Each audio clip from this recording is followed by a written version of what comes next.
Hello, in today's video I'll show you how to empty the docks pipes, how to remove water from them automatically on your ROBOROCK Saros Z70.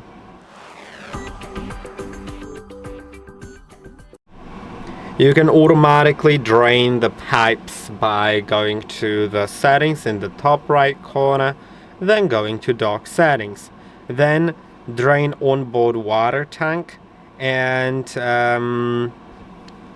that will basically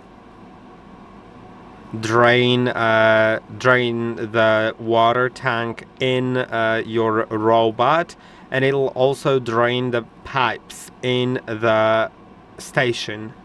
And for that you need to click on start and wait. Later on you'll need to remove the water from the dirty water tank. And I hope that this video was helpful. Don't forget to like and subscribe, and I'll see you in the next one.